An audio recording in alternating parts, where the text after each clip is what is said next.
whenever I speak to the doctors and they say, can you talk to me about what you're feeling? And I'm like, I can't remember, I don't know. Like it can be really difficult.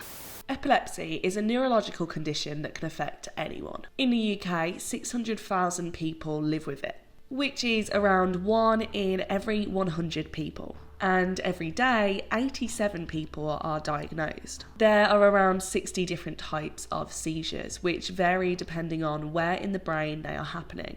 Some people remain aware throughout, others lose consciousness, and someone can have more than one type. The thing is, epilepsy is still widely misunderstood. In a recent survey of 100 people by Epilepsy Action, over half said they wish the public understood that the impact of the condition goes far beyond seizures. My name is Letizia. I'm 24 and I've been having tonic-clonic since I was 17, and I live in London and I'm a young professional. For me, I've had epilepsy since I was 9, maybe 10, and obviously it's been different as the years have gone on. Some years were definitely harder than others. Living with epilepsy kind of feels like you have a tiny rock in your shoe. You can feel it and it's there, but you don't really feel it. It's always in the back of my mind. I'm always a little bit worried about it. If I'm stressed or I haven't eaten or I haven't slept very well, I am always kind of worried that I might have a seizure. At the same time though, I think I've gotten to the point where I've reduced my seizures enough times that I'm confident that if I just take care of myself, if I take my medication on time, that it'll be fine. The disability employment gap in the UK affects people with epilepsy. According to Epilepsy Action, 42% of people with epilepsy of working age are in work, which, despite seeing some improvement, is among some of the lowest employment rates for disabled people in the UK. For me, I've realized that I do have significant brain damage as a result. My short memory and my memory in general has been very much affected. I struggle to remember people's names, friends' professions, people that I've met multiple times. I can remember conversations that I've had with people the day before. I think it affects me a lot professionally as well. If someone gives me verbal instructions, I know that will be an issue. So sometimes I get embarrassed asking for written instructions. The current position that I'm in, I had a seizure the morning of the interview because I was so stressed about it. I realized that if you don't communicate your needs, if you're not transparent about your limitations, as soon as you explain it to them, as soon as you're very honest with them and vulnerable with them, they will be very happy to help you. But they won't be able to help you if you don't communicate with them because they're not gonna know. The stigma around epilepsy means that nearly 9 in 10 people believe at least one myth about the condition.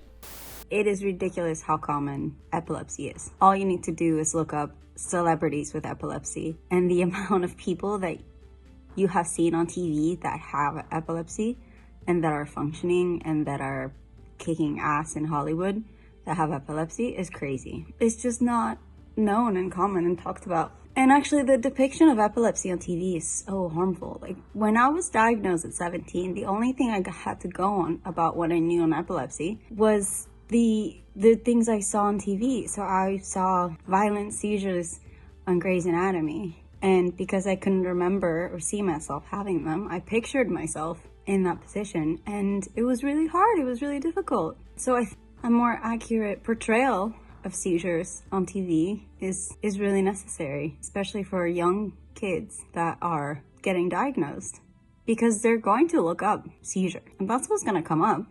The second thing is if you have epilepsy, you can't drive. That's not true either. I drive, and I know that not everybody can drive who has epilepsy. You know, you do have to be clear of having seizures, but yeah, you can drive and you can live. Everybody with epilepsy can live a normal life. You can drive. You have to be 1 year seizure free. I'm not there yet, but I'll let you know when I get there. To have a seizure, you have to lose consciousness and fall to the floor. No, there's so many different types of seizures, so many different types of epilepsy. And I started off with vacant seizures, which were like just daydreaming. I still get them now, I think. People are conscious, you know, you're fully aware of everything that's going on, but it just looks like your eyes just glaze over. So no, you don't always have to have these big seizures that everybody recognises. I did have those next. I led on to those and they're not nice, but not everybody has those. Yeah, the other misconception is that epilepsy is a mental illness. Epilepsy is traumatic, for a lot of people, and you can get depression, anxiety from having it. I know I definitely did. I went down a dark hole because it affects your brain. No, it's not a mental illness. It's very physical. It takes so much out of you, and yeah, of course it will affect you mentally, but it's not a mental illness. And I think that the stigma around epilepsy and like really how intense it is for your body. I mean, for me, when I had mine, I literally was exhausted for a good 2 weeks after I had a seizure, because it takes so much out of your body. It's like doing really, really, really intense cardio for 5 minutes with like no rest, and your body just kind of goes into shock a little bit. It's just too much activity in your brain, and your brain goes, I don't know what to do with this, and it just comes out in a seizure. I think people get first aid training all the time, but it seems like the only people that get first aid training for seizures are people who either have epilepsy or are partners of people that have epilepsy. But, if a stranger walking on the street and has a seizure, I mean, wouldn't you want to know what to do? Whenever I speak to people that are recently diagnosed, the thing that pains them the most is that they feel misunderstood. So if we can break that barrier and make a connection between those that have epilepsy and those that don't have epilepsy, and for them to feel understood and supported.